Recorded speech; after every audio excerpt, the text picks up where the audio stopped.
আসসালামু আলাইকুম।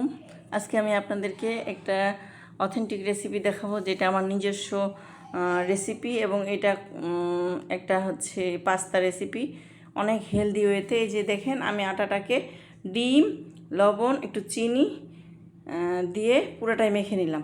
শুধু ডিম দিব, এখানে কোনো পানি ব্যবহার হবে না। আটার মধ্যে শুধু ডিম দিয়ে মেখে নিব এবং হালকা হাতে একটু তেল দিয়ে আমি এটাকে 15-20 মিনিটের মতো রেস্টে রেখে দিব। আর এদিকে দেখেন, আমি চিকেনের বুকের মাংসটাকে হচ্ছে মরিচ গুঁড়া, লবণ, আদা রসুন জিরা একটুখানি বাটা,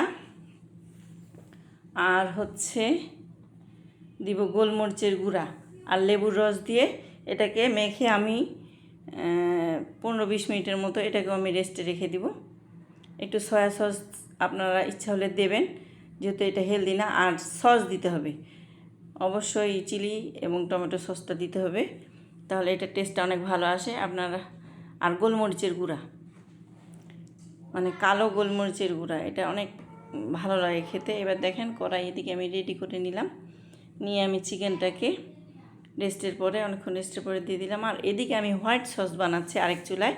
দেখেন, আটা দিয়ে দিয়েছি, তার মধ্যে আমি একটু বাটার দিব। বাটার দিয়ে আটাটাকে ভালোভাবে আমি ভেজে নেব। প্রথমে শুকনো আটা ভেজে নেব, একটু ব্রাউন কালার আসলে তখন আমরা বাটারটা দিয়ে এটাকে ভালো করে ভেজে নেব। ভেজে নেওয়ার পরে দুধ দেব। দুধ দিয়ে এটাকে আমি সঙ্গে সঙ্গে খুব ভালোভাবে নাড়াতে হবে, না হলে লামসের মতো হয়ে যায়। তো এটা আমি দেখেন ভালো মতো নাড়ছি। আর এর মধ্যে দিতে হবে সামান্য চিনি স্বাদ মতো, এবং হচ্ছে এটার মধ্যে আপনাকে চিলি ফ্লেক্স দিতে হবে, আর হচ্ছে লবণ দিতে হবে সামান্য, আর গোলমরিচের গুঁড়া।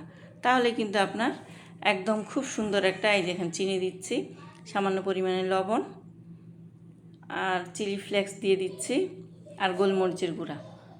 জাস্ট এটা দিলেই এটার রান্নাটা অনেক সুন্দর লাগে, হোয়াইট সস। আর এটা সবসময় নাড়তে হয়, না নাড়লে লেগে লেগে যায় বা লামসের মতো একটা হয়, মানে দলা দলা পেকে যেতে পারে। এই দেখেন গোলমরিচের গুঁড়া দিলাম, দিয়ে এটাকে আমরা ভালোভাবে মেখে নিব। মিক্সড করে নেওয়ার পরে আর একটু দুধ দিয়ে দিব। দুধ দিয়ে ভালো মতো এটাকে একটু করে মাখা মাখা হয়ে গেলে আমি এটাকে নামিয়ে দেবো। এটা হয়ে গেল মোটামুটি। যা একটু দুধ একটু কম পড়েছিল, তো আর একটু দুধ দিলাম, দিয়ে এই যে নেড়ে দিলাম। দেখেন, অনেক সুন্দর একটা হোয়াইট সস হয়ে গেল। এটা আপনারা পিজার সাথেও ব্যবহার করতে পারেন, অনেক কিছুর সাথেই ব্যবহার করেন, নুডলস, পাস্তা, সব কিছুর সাথেই।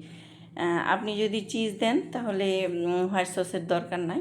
তারপরও আমি বলবো যে হোয়াইট সসটা দেওয়ার পরেও আপনি হচ্ছে চিজ দিতে পারেন, তবে আমি দিই নাই। এই যে চিকেনটা আমার হয়ে গেছে, চিকেনটা 2-3 মিনিট নাড়াচাড়া করলেই হয়ে যায়, অল্প আছে। তো এই দেখেন, এবার আমি ডিম দিয়ে দিচ্ছি 2টা ডিম ভেঙে। এটা আমি ডিমটাকেও হচ্ছে নুডলসে যেভাবে ফ্রাই করে, তো ওভাবেই আমি ফ্রাই করব। আমি আর আলাদা কড়াই ব্যবহার করলাম না, এটার যেহেতু মশলা টশলা আছে। তো এভাবে করে আমি ভালোভাবে ডিমটাকে যখন আমার ভাজা ভাজা হয়ে যাবে, তখন ডিম আর চিকেনটা আমি একসাথে করে রেখে দেব। এই যে একসাথে করে মিক্সড করে রেখে দিলাম। এটা আমি পরে পাস্তায় ব্যবহার করব, হোয়াইট সসটাও ব্যবহার করব। তো এদিকে আমি হাতে যেহেতু পাস্তাটা বানাবো, তো এদিকে আমি হচ্ছে পরিমাণ মতো পানি দিলাম। পানিটা আমি ফেলবো না, যেহেতু আমি বাসায় বানাচ্ছি। এটা অনেক হেলদি এবং খেতে অনেক টেস্টি। দেখেন, আমি হাতে বানাচ্ছি। এই যে রেস্টে রেখে দিয়েছিলাম আটাটাকে, এই ডোটা এখন অনেকটা নরম হয়ে গেছে।